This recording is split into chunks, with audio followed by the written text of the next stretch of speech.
It's a basic American value. Families. Americans are kind of particular about our families. We love our families and we love our kids. It's been one of the struggles that we've had of recent as a nation. It's because we see this collapse of the American family. And this basic value that we see that unit struggling. Families begin, a husband and a wife, and that incredible moment when a lady looks at a pregnancy test and sees that little line and realizes there's a baby on the way. 43 years ago, as a country, there was a decision made by the Supreme Court. A decision forever changed the structure of our families, forever changed a value within the country. Because you see, the values shifted 43 years ago, and it changed from there's a baby on the way to that family gets to choose if that's a baby or not. To literally be able to say, based on the preference of the mom, it's tissue or it's a baby. Because you handle those two things very, very different. Now, I can remember distinctly in my family 19 years ago plus now, when we saw that little line on the pregnancy test, and we started getting a house ready, and we started getting things organized, and we started trying to figure out how to get our finances in order and everything ready to go because there's a baby on the way. Because in those first moments, before my wife could even feel that she was pregnant, we found out that she was. And that was a child coming to our family. She has a name now. Her name's Hannah. And our first of our two daughters, between Hannah and Jordan, we understand full well how things started and what things were like in those earliest days. But it's remarkable to me that so much of the conversation now circles around preference. Because if at that moment we would know that if we don't do something right now to actually reach into the womb and take that child out of the womb, what Planned Parenthood and other folks would say just to remove the tissue, that if something wasn't done from that moment on, there was a baby coming. A baby that would look up in our face and would smile and would have a name. Americans have lost track of this basic thing. That's not tissue in the womb. When that pregnancy test comes up positive, that's a baby. Regardless of the preference of any individual, that's a baby on the way. Cells are dividing. For many, they don't find out for maybe a couple of months even. They begin to figure out something's really changing here, and they do a quick test, and sometimes by the time that they even do the test, there's a beating heart that's there. They look in with a sonogram and count 10 fingers, 10 toes. If you were to reach in and actually do a DNA test, you would find out that lump of tissue that's in there is not tissue. It has DNA, different than the mom, different than the dad. That's a child. And it's a unique life. And that life is not determined based on preference. That life is determined based on that dividing cells child with 10 fingers and toes. I really can't think of anything else we have in America where anyone can just say based on their preference, I choose for that to be alive or I choose for that not to be alive based on my preference. I mean, I can't just look at this desk and say, I choose to call that a life. Because we know life has basic criteria. It's dividing cells, it can function on its own. Can reproduce. It's life. We know what life is. We can't casually say one thing is life and one thing is not. Just like we casually don't just try to fight off the destruction of tissue in other ways. I always smile when I hear some folks on the other side of this argument that'll say they want abortion to be safe, legal, and rare.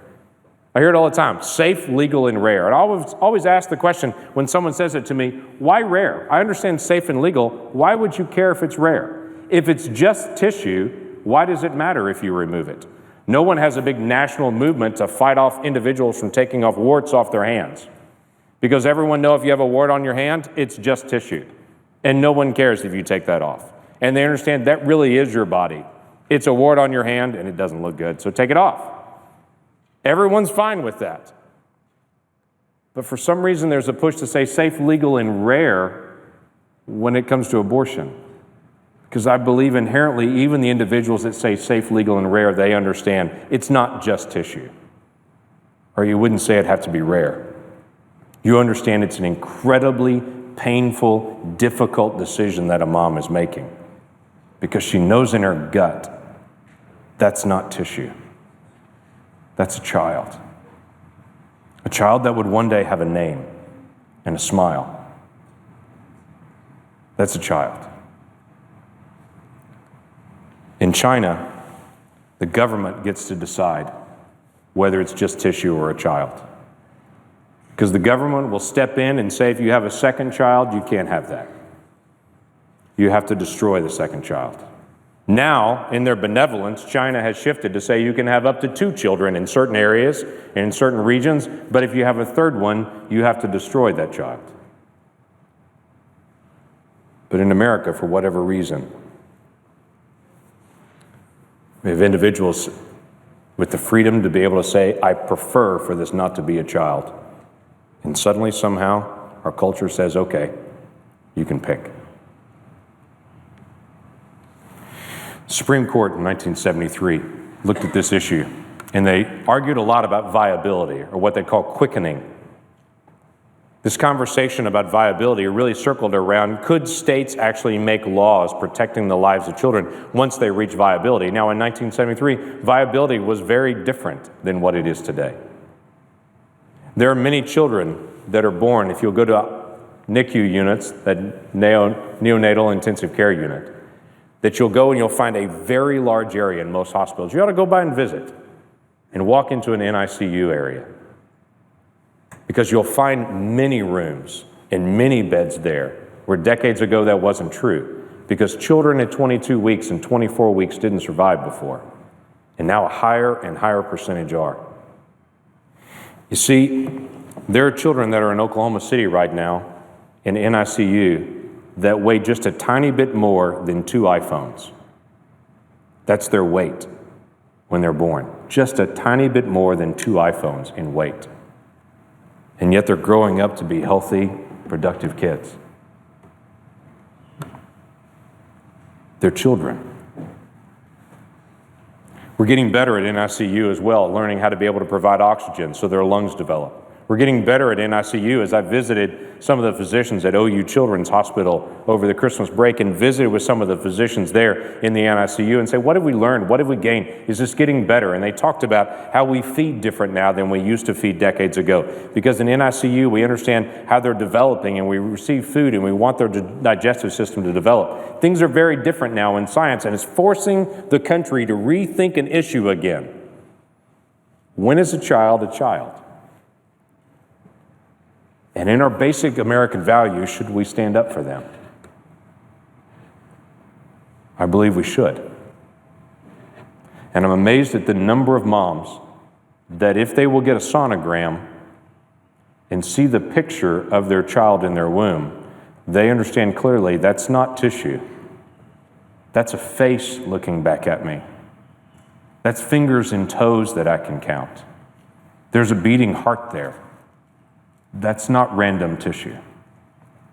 In fact, I don't know if you knew this, Mr. President, but they can now do 3D sonograms and then send the sonogram to a 3D printer and actually print out a model of what the child looks like in the womb in that exact position.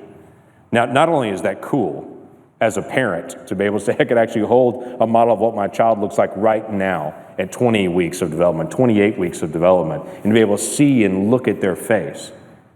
But it's revolutionary for physicians that at 20 weeks are reaching into the womb, giving anesthetic to the child, and they can actually see exactly what the imperfections are. So when they go in to do surgery, they can practice on the outside before they reach into the inside. The technology continues to advance. And I say to my colleagues, at what point will our law catch up with our science?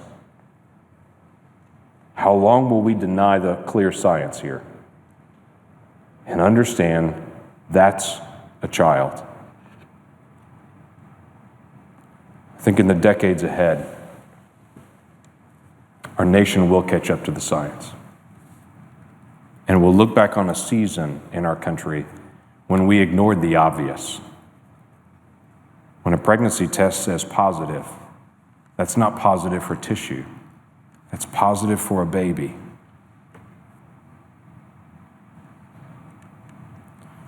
Mr. President, I also want to affirm thousands and thousands of volunteers around the country, many of them coming this week to the March for Life, that serve every single week in crisis pregnancy centers around the country, that lovingly walk with moms through some of the most difficult days of their life as they make hard decisions. And with great compassion, they walk them through a tough pregnancy. And then they're with them in the days after delivery, bringing diapers to them, bringing formula to them, helping them in those early moments. Thousands of volunteers around the country do that every single week. Good for them. Good for our country. Good for our value for life. I'm always proud when Americans stand up for other Americans, no matter how weak they are. With that, Mr. President, I yield back.